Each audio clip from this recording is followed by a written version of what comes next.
Oke, assalamualaikum warahmatullahi wabarakatuh, teman-teman pemirsa dimanapun anda berada. Di video kali ini kita kedatangan Blade lagi ya. Nah, di sini pemiliknya itu ya. Dia minta ganti kampas ganda itu, dia bawa sendiri guys. Oke, langsung saja kita buka ya.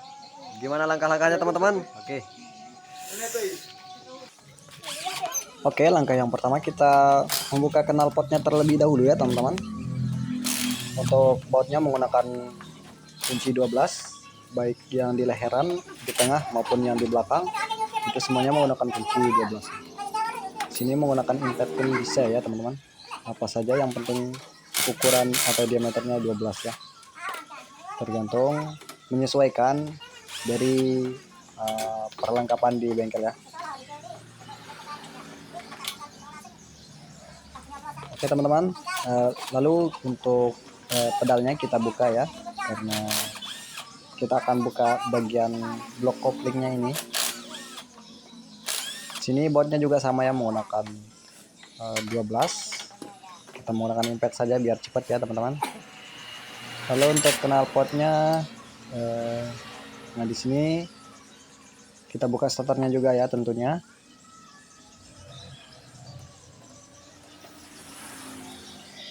Untuk baut starter ini menggunakan kunci 10 ya, namun di sini agak keras.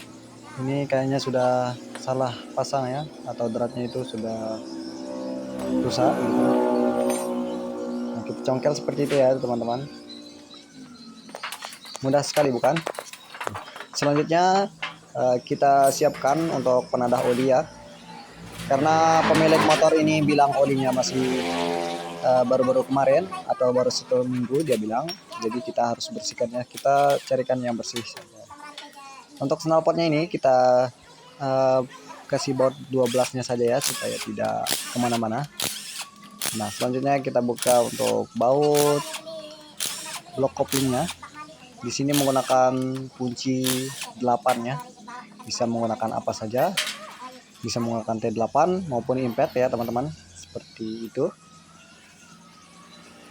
Lalu setelah semuanya bautnya dibuka, kita goyangkan giginya ya. Nah langsung terbuka ya. Nah, benar sekali untuk olinya ini masih lumayan ada kuning-kuningnya ya. Oke, kita lepas bloknya, blok koplingnya gini.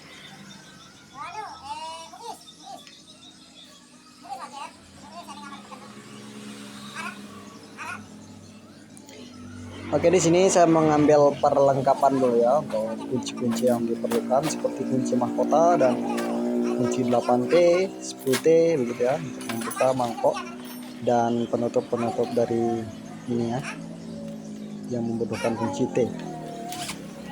Nah di sini kebetulan bisa masuk impact, kita langsung impact saja ya. Nanti pemasangan baru kita menggunakan kunci D8 supaya mengantisipasi slack. Oke, di sini ada kita ketemu dengan mur mahkota atau mur truk as yang bentuknya itu seperti mahkota ya. Dan di situ ada penguncinya, kita harus buka dulu. Nah untuk kuncinya ini kunci khusus ya teman-teman. Lalu kita putar pakai impact supaya lebih cepat ya teman-teman. Dulu sebelum kita punya impact, kita menggunakan metode ketok-ketok magic ya. Dan setelah kita tahu informasi ada di keranjang kuning, di toko kuningnya, di toko oranye begitu, kita langsung beli ya. Oke, untuk kampas koplingnya juga atau rumahan koplingnya ini kita buka menggunakan kunci mahkota juga ya, karena satu ya, mahkota itu ada yang kecil ada yang besar, dan itu satu paket ya. Nah, di sini untuk mangkokan oli kampas kopling itu kita buka menggunakan kunci T10 ya, karena untuk sok 10-nya kita tidak ada yang panjang, jadi kita menggunakan kunci T10. Oke, setelah semuanya terbuka, mur-murnya itu terbuka teman-teman, kita congkel ini ya. Kita congkel kampas gandanya dulu, karena di sini agak serak ya. Oke, ini dia. Untuk kampasnya ini masih yang orisinilnya ya.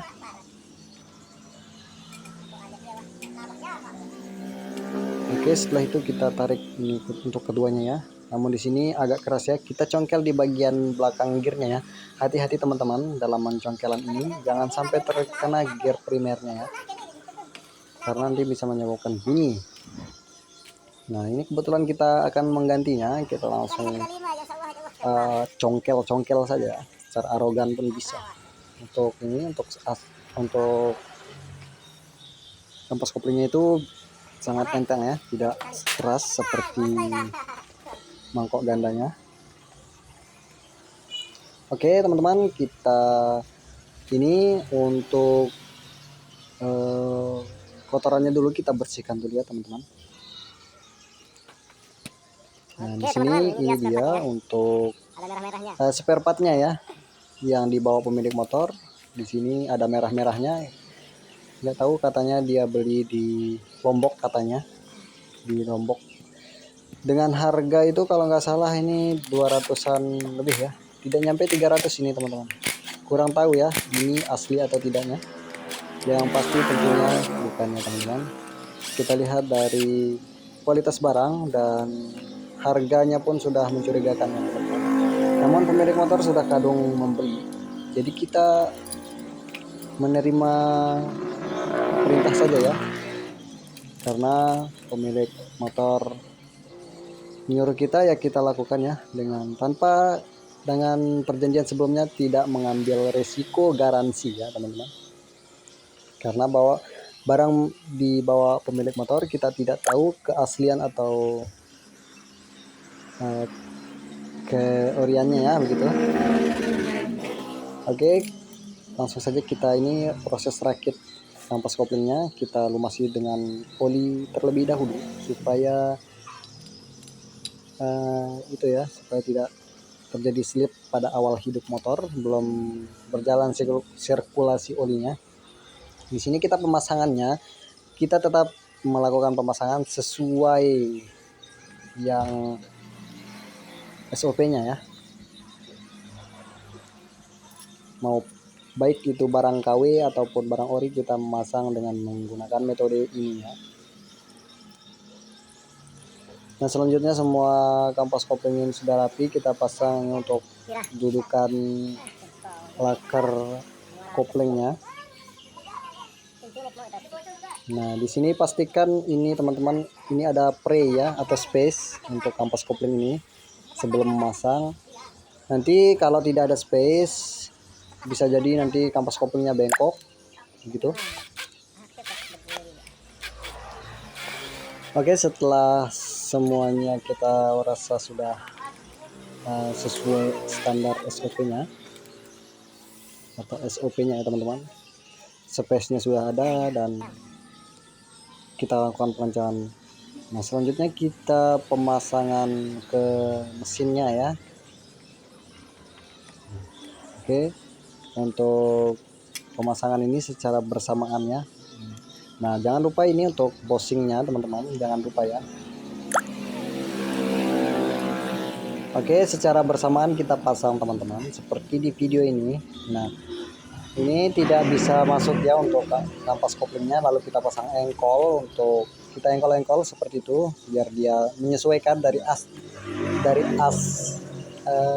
koplingnya dengan rumahan kopling itu ya, gigi-giginya itu biar dia menyesuaikan. Kita starter ya begitu, kita putar-putar seperti di videonya teman-teman sampai ngeplek gitu ya.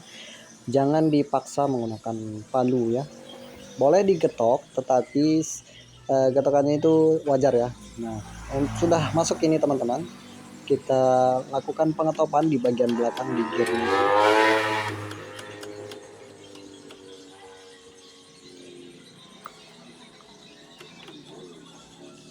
Oke, sudah masuk seperti itu ya teman-teman. Nah tidak lupa teman-teman di gear untuk motor bebek, semua jenis motor bebek ya tipe Honda itu kecuali Supra X ya, di belakang gear koplingnya itu, di belakang mangkok gandanya itu ada 2 buah gear yang bisa disetel ya atau ditopkan. Nah jika tidak ditopkan maka motor akan bunyi tek-tek pada saat stasioner teman-teman. Dan lebih parahnya saat baru pertama hidup, saat pagi itu sangat kasar suaranya ya teman-teman, tapi itu tidak ada yang dirusak ya. Nah setelah itu kita pasang lagi baut mangkok olinya itu. Ini usahakan kencang dulu ya teman-teman, karena ini sering terlupakan ya. Jangan sampai terlupakan. Seperti saya pernah mengalami beberapa kali teman-teman. Nah di sini kita belum mengencangkannya ya. Tapi saran saya dikencangkan terlebih dahulu ya teman-teman, supaya tidak lupa gitu ya. Nah selanjutnya kita pasang mangkok gandanya, spray.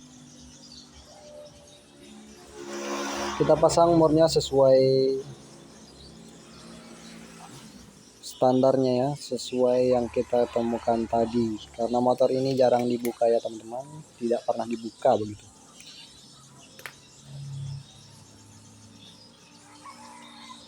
Oke, untuk pastikan untuk mangkok ganda ini bergerak bebas pada gigi netral ya, pada gigi kosong begitu. Pastikan ini bebas mutar ke belakang.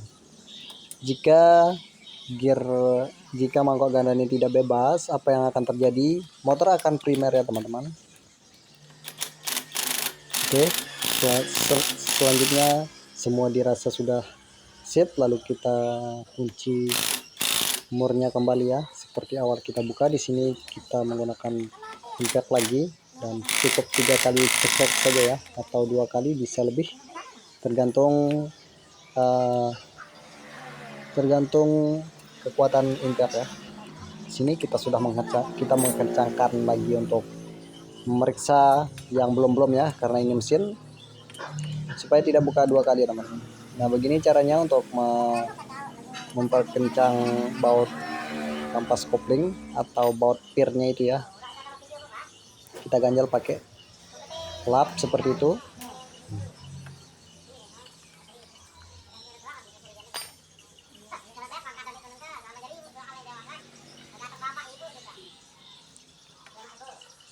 Oke teman-teman, untuk pengganjalan lap ini sangat aman ya, tidak akan merusak di kedua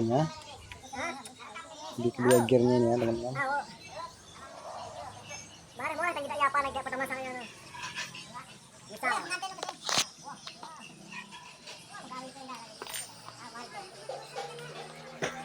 Oke, setelah dirasa semuanya sudah kencang, selanjutnya kita pasang untuk penutupannya ini ya, penutupan oli di crack asnya ini, untuk jalur olinya.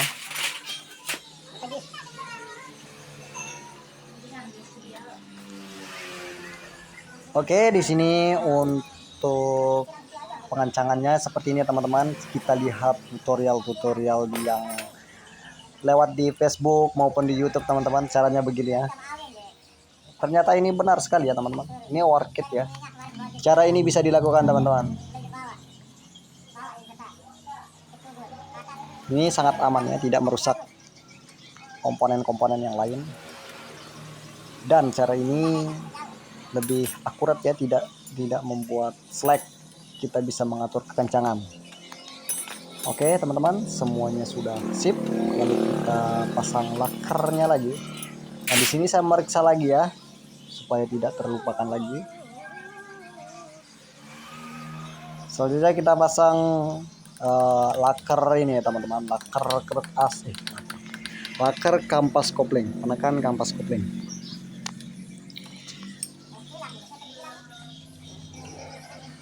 Oke, untuk top kopling ini sudah ada ya. Di bagian as itu ada titik, dan di bagian pengatur koplingnya itu ada titik lagi ya teman-teman. Untuk mekanik sudah pasti pahamnya. Nah, teman-teman, selanjutnya kita pasang lagi blok koplingnya. Di sini saya minta yang punya motor untuk memiringkannya supaya lebih mudah ya. Tidak usah menggunakan gemuk atau grease atau pengganjal buku atau apa ya, tidak perlu. Cukup miringkan motornya sudah sip. apalagi di tipe motor Supra X125 itu dia lumayan ribet ya pemasangannya. Nah, tanpa berlama-lama teman-teman, selanjutnya kita pasang bautnya ya, baut blok kopling, lalu kita kencangkan.